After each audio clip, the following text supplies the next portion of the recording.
My spouse was discussing his prior marriage at a friend's get-together and mentioned that if his late wife entered the room right now, he'd resume their life together.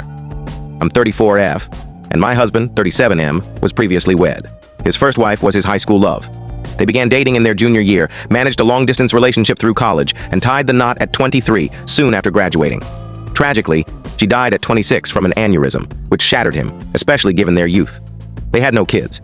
He was hesitant about remarrying due to his grief, but we met roughly 4 years later. We wed when I was 31 and he was 34, and now have 2 children. Last evening, we attended a potluck at a friend's place. The night was pleasant until a friend, recently divorced, sparked a conversation about relationships. Others shared stories of past romances from high school or college. I mentioned that I never expected to marry because my experiences with men were poor until meeting my husband, whom I felt fortunate to find. Later, my husband spoke about his late wife. Everyone knows about his first marriage and her passing. He shared memories of her, then stunned everyone by saying that if she walked in right now, he'd pick up where they left off, honestly. It felt like my heart was crushed and my stomach punched.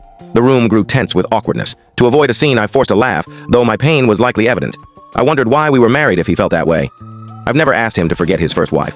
Having never lost a spouse or partner, I can't fully grasp his grief. But I'd never say something like that in front of my current spouse. On the drive home, I stayed silent and barely spoke that night. I told him his words deeply hurt me and suggested we discuss it the next morning when I was calmer to avoid saying something harsh. I slept on the couch because he kept trying to talk. It's now morning, and I hardly slept. He's still asleep. I'm unsure what to say or what he'll say. This may be a lengthy update. I tried responding to many comments, but they overwhelmed me. Some brought tears of gratitude and joy. Also, alcohol wasn't a factor. He wasn't intoxicated. My husband, 6 feet 3 inches and nearly 250 pounds, ate heartily and had 1 beer. He was essentially sober. We've spoken. I asked to speak first without interruptions, which he rarely does anyway. This isn't word for word, but a summary of our talk, incorporating points some of you raised without mentioning I posted this. I said I don't resent him for his words. I understand his perspective. Her death was sudden and unforeseen.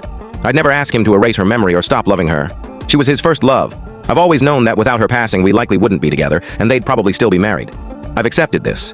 But his comment hurt and humiliated me. Even though her return is impossible, would he abandon me and our kids if it happened? It was one of the most painful things ever said to me. Clearly, his grief remains raw, and I urged him to seek counseling, plus couples therapy soon. He apologized sincerely. He teared up, saying he didn't mean to wound or embarrass me. He reflected overnight and realized he should have kept it private. I can't be upset about his thoughts. He loved her, and she died. His emotions are valid, too. He clarified he'd never leave me or our children, and his statement was poorly considered and phrased. He wasn't thinking straight and felt it sounded wrong immediately. I asked how he'd feel if I said something similar. He admitted it had hurt him, too. He acknowledged it was wrong, should have been apologized for instantly, or not said at all. I asked him to consider our kids, saying it's like telling them, if my late... I can't tell you the full story in short. To watch the full story, click the related link below.